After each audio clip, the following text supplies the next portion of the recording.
Mm. Mm. Wow. Wow. Wow. Just when Serbians were ready to warm out into the atmosphere, Serbians were saying, hey, let's get that guy off this team.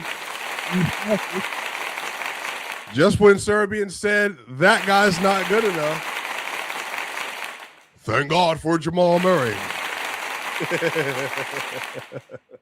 What is so funny about the conversations around Jamal Murray is that people outside the fan base say he's overrated. And then you got people that are purely Jokic fans that are like, oh, well, he's not that great. He shoots the ball too much. He's inconsistent. Literally, I remember last week I had a conversation with some people on Twitter, and they were just like, man, Jamal, he just does all these negative, nasty, dumb things. Like, he's not good enough. He doesn't pass the ball. Trade him. And I'm like, you do realize that Jamal is having like one of the best seasons in the NBA this year. And they're like, oh, well, but he has these games where he's not putting up 30 or, you know, crazy efficiency or whatever. I'm just like, are you blind? Like, do you not realize what you're watching? Like, you got a dude on your roster that just dropped 40 plus points. 40. Jamal was the only reason, literally, the only reason that you won this game is because of Jamal. Like, that's it. The only reason Denver won this game is because of Jamal. Like, literally the only reason. Jamal Murray, thank the Lord, was on this team. Jamal Murray, thank the Lord, is healthy.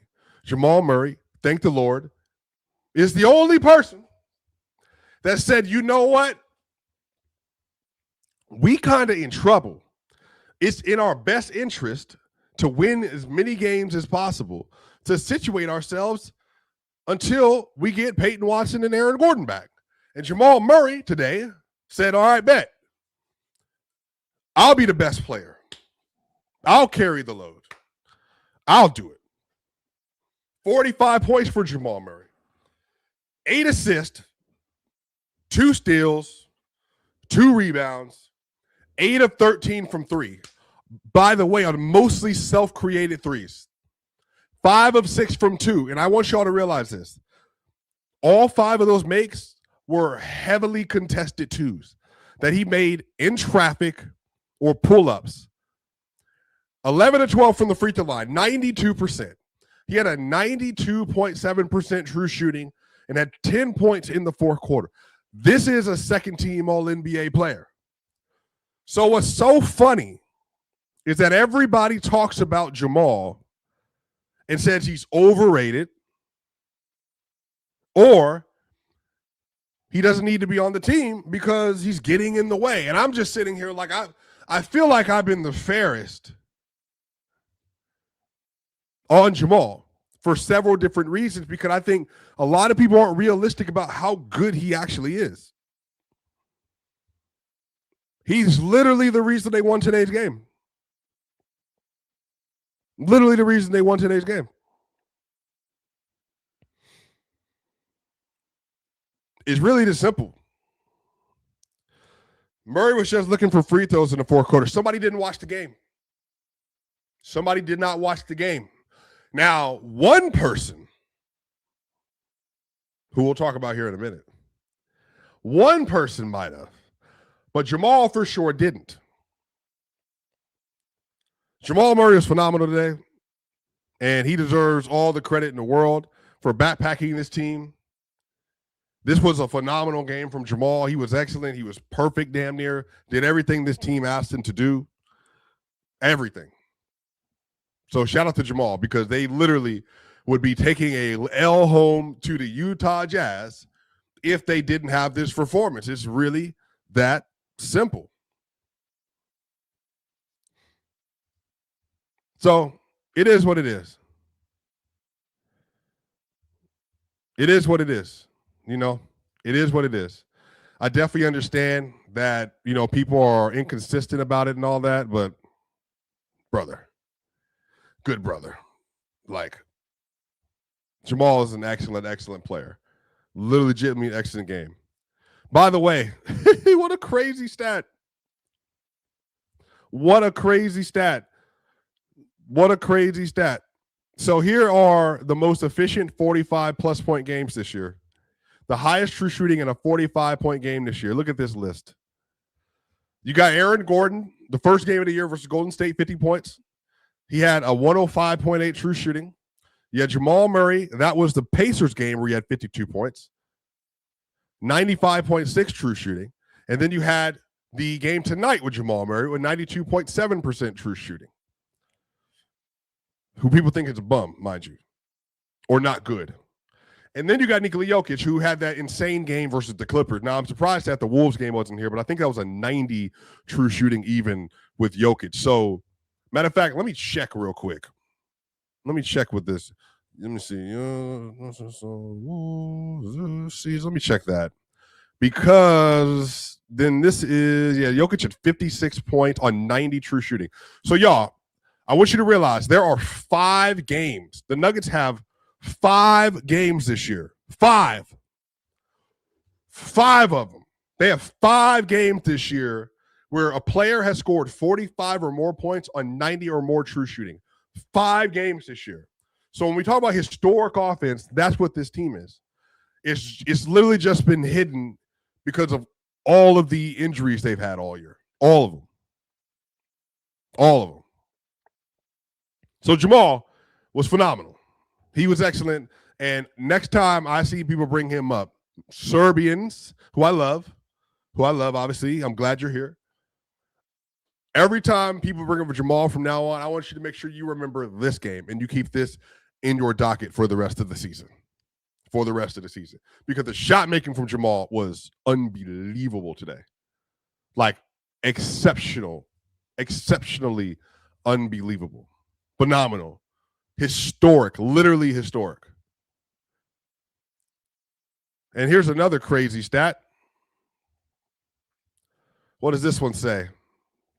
Shout out to OptaStats. Jamal Murray is 15-1 when scoring 40-plus points, including the postseason. That's tied with Glenn Rice for the second best record in 40-plus point games in NBA history, only behind Klay Thompson with 19.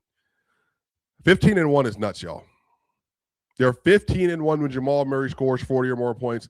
So the real thing I have to say to that is Jamal's an incredible player, but also Jamal, let's see if you can keep doing it. We would love to get it more in the playoffs because Jamal Murray, they will need you to do that this year. Excellent game for Jamal. Last 3 games, by the way, for Jamal. Last 3 games includes the Thunder, includes the Wolves, and includes tonight. The Thunder, the Wolves, and tonight. Last 3 games from Jamal Murray, 36.3 points per game, 6 rebounds, and 5 assists. And 2 of those games were versus absolutely dynamic defenses. And the only reason it's not more is because he was sick and had to leave the Celtics game. So it would have been another game in the ledger. Jamal is hooping. Excellent game, excellent player, excellent performance. Shout out to Jamal. Like I said, Serbians, you make sure you add that to your repertoire. Add that one to your repertoire.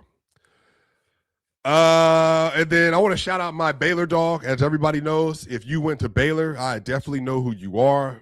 And I will lift up your career because I'm not going to lie to you.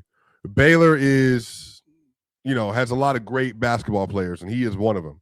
And Keonte George was exceptional, and he put the absolute fear of the Lord in Denver today.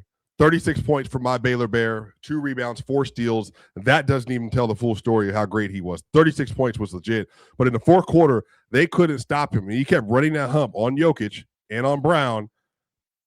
And in the fourth quarter, he had 15 points.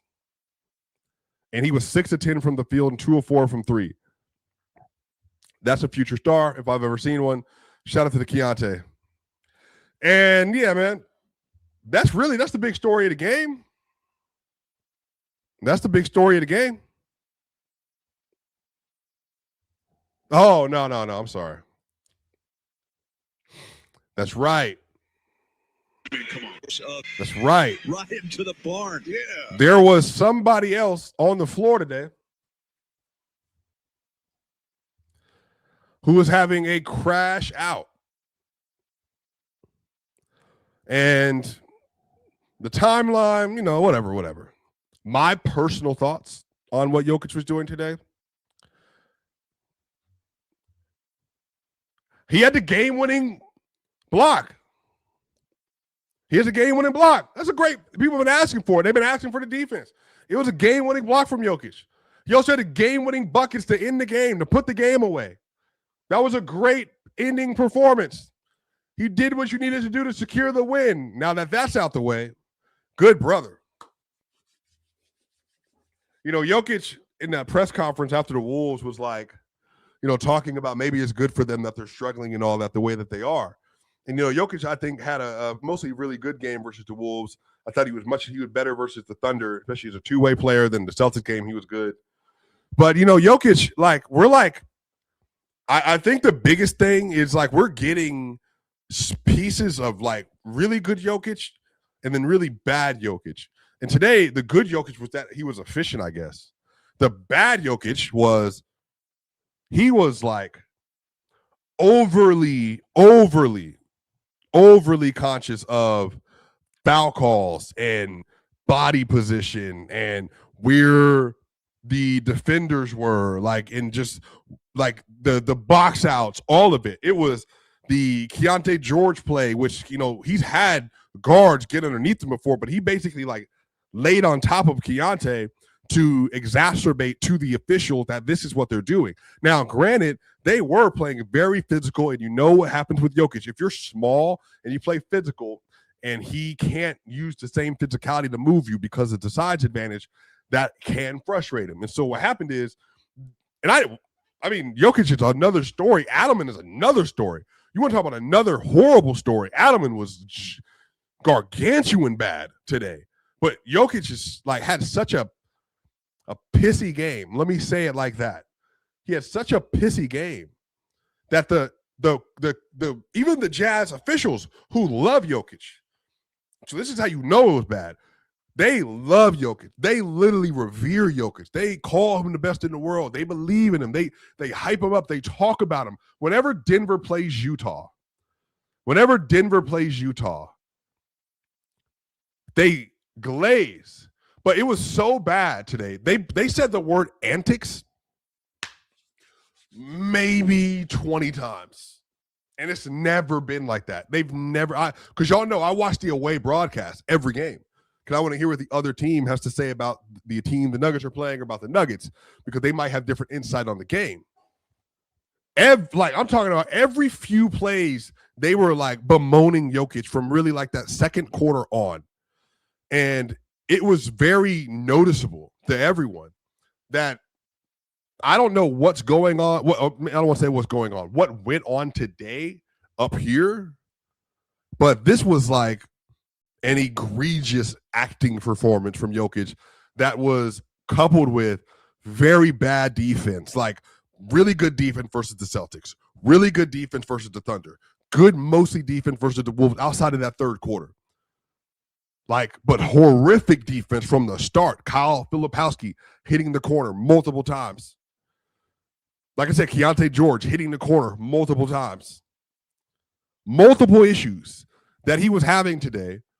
And it was legitimately what are you doing?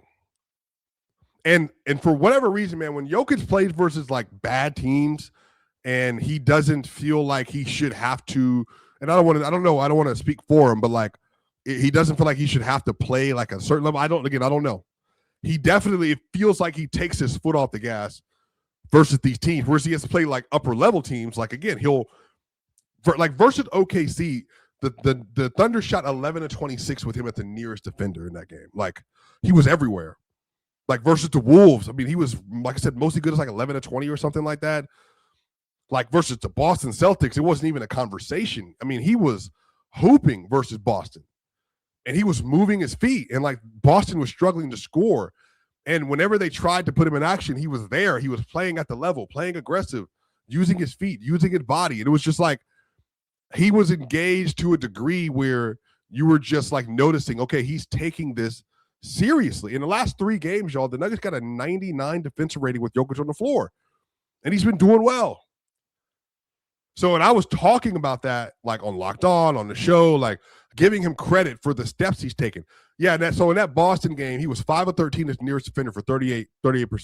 OKC 11 of 26. And then the next game, like 11 20, that's elite. But then today, horrible. Like ridiculously. And it was everything. It was everything. It was everything that was going into it. It was everything that was going into it. It was all of it. Now, yes, Jokic, they're grabbing your legs. Like I saw it. The referee saw it. They watched it. Like it happened. But at the end of the day, Jokic, you got to be better, brother. And Brendan Vogt said it the best just right now. Share my dog Brendan with you. Jokic has to turn his attention back to basketball. His obsession with the whistle is taking him out of the game and leaving his team in limbo while they search for an identity. Yeah, like you're getting fouled. And Jokic, what the detrimental thing about it right now is that Jokic talked about this before the year. He talked about this before the season started. He's not going to talk to the referees and focus on them. And y'all, I think since the injury, he is like reverted back to all of his old habits when it comes to like the officiating and like contact stuff, because early in the year, nothing could phase him. Like the whole lead up into that Miami Heat game, it felt like nothing was phasing him. And the Nuggets weren't like winning all the games in the clutch, but he was really good in the clutch up to like December 29th. Really good. And it felt like the team was just, they were hurt, but they were figuring it out. And Jokic was spearheading that with like all-time great play. All-time great play. But then ever since that point, I have no idea what it is. I can't speak directly to it. It's not like I said, today was just, people were like adding me and all this other kind of stuff, like, speak on address this. I'm like, trust me, I have a show. I have the luxury of being able to talk about this. But today, like, was extremely bad. And I don't know what it's going to take for him to kind of, and again, I don't want to say it's all the time because it's not. So I want to make sure I'm not using absolute language. Today was like a day of days. Like today was like a top 5 Jokic grift game ever. And he's played hundreds of basketball games. That was like a top 5 grift game I've ever seen from Jokic. Like ever. Not even a question. So then the question then becomes like, okay, well, what do you do about it? What do you do about it? How do you play better? How do you respond? How do you be different? Because what can't happen is like Jokic, and again, I don't think he's going to, but you're just starting like that spiraling, that definitely can't happen. And again, like the Utah Jazz were playing extremely aggressive, cool.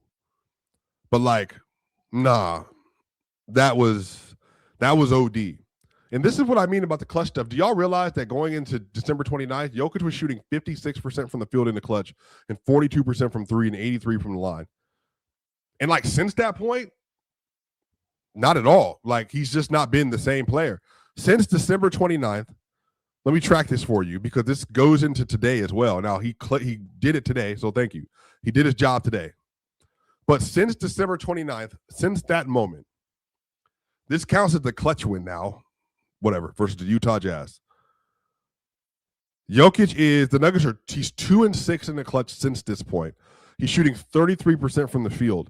So since the injuries come back, he was a 56 and 42, 83 player. Since that point, he's a 33% from the field player on 87% from the line.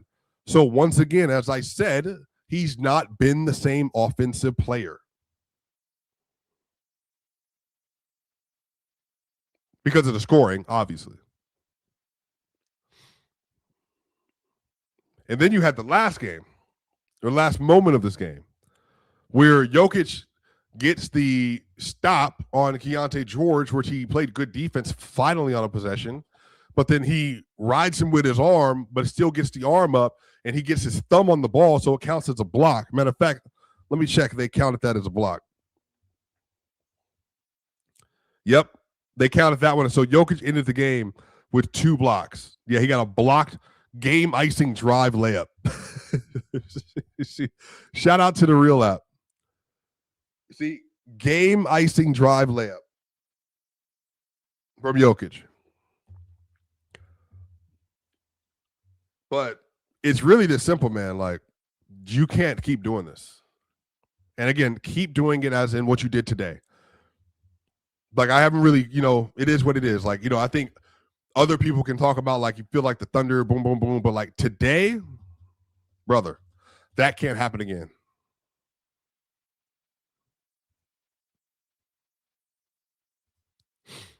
But then, like I said, I brought up the Keonte George thing, like all of that stuff. It's just like, what are we doing? And the Nuggets had in the fourth quarter, I think they had 24 free throws in the fourth. The Jazz, I think in the third quarter, they ended up having, I want to say the Jazz had like 15 or something like that because the Nuggets were straight fouling. And so it all flipped, and then the Nuggets just got to the free throw line at will. Now, here's the thing. The Nuggets shot 54% from the field, 41 from 3, and 91% from the free throw line. They went 31 of 35 from the free throw line today. Make your free throws, you win the game. This has also happened true in the Thunder game as well. You make your free throws, you win the game. So the splits were great. They made 1 more 3 than the Jazz. They made 10 more free throws than the Jazz.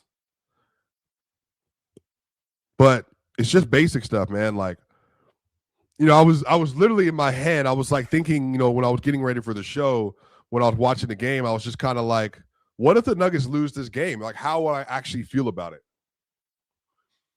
And it just feels like this team is, whatever that thing was, like from that December 29th point to the stretch without Jokic, when they were like up and down and like still they beat some teams, but like I said, the performance net rating stuff wasn't good. But since that point, I don't know. I don't love it, but I think I have to give myself an opportunity to let the team get to its rightful place, like to let them get to the place where they can actually make good decisions and play good basketball. I mean, it's really that simple, man. Like, they have to be better. Jokic has to be better. All of that. But, you got to live with it, bro.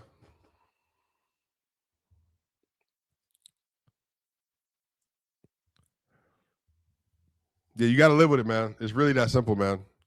You got to get to a place where you can actually find some consistency in some things that you do.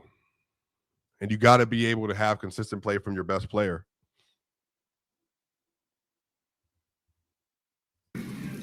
And Will Hardy, let's listen to Will Hardy real quick, because Will Hardy always has, informative things to say.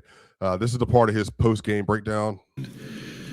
It's about trying to wear him down. I don't know if y'all can hear it, though. Let me make sure I get this audio up. See if you can hear this, y'all. There have been some other teams in the league that have guarded Jokic with smalls. And it's about trying to wear him down, make catches tough. They're if you know a good coverage for Jokic, please email me. There have been some other teams in the league that have guarded Jokic with smalls. And it's about trying to wear him down, make catches tough. If you know a good coverage for Jokic, please email me. That is probably the next. That's the next phase. That's the next phase of Jokic's game on a consistent basis.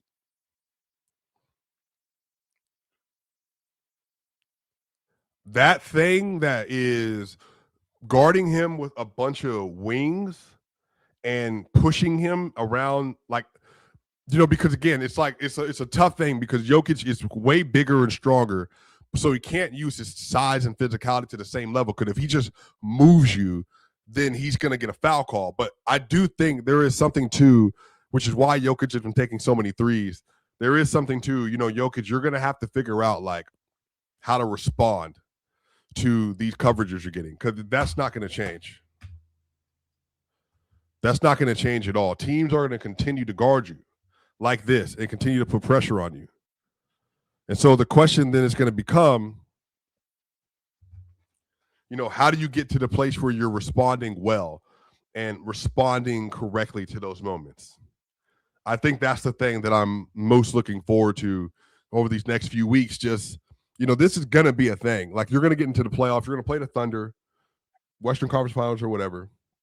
You're going to find like these matchups versus the Rockets, or, it could be the Lakers. It could be, the Spurs, not because they got Cornette and Wemby. They're going to play both of them at times and together, and then also individually, obviously. The Wolves, not really, because, again, that's like the Rudy, Randall thing. Again, not a lot of teams are going to throw this at you. But Jokic, you will have to make better decisions there. And David Adelman, you also can get him in better positions because, CT talked about this online, but this idea that flashing Jokic at the nail and then just holding him at the nail. Now, there's value to that if you want to get to the over-the-top shooting, which Jokic has, on the season been elite at that. But as of late, not so much. So the question then becomes is like, so if those are the coverages that you're going to be getting, how can you respond, correctly in those moments to do the things that you need to do? That's what I'm really curious to see. Like, when we get to that point, how are you responding in a lot of those moments? And how is David Adelman in particular, how are you getting them moving around? How are you getting them engaged? But we'll see, y'all. My mouse is actually about to die. Jago Dummies, 5967, $2 super chat. Thank the refs. Yeah, that was a very interesting game for sure, y'all. Make sure y'all like, subscribe, and share the video. We're on the way to 15,000 subscribers. Make sure you tap in. Y'all know I love y'all. Hey, I see you on the other side. We out.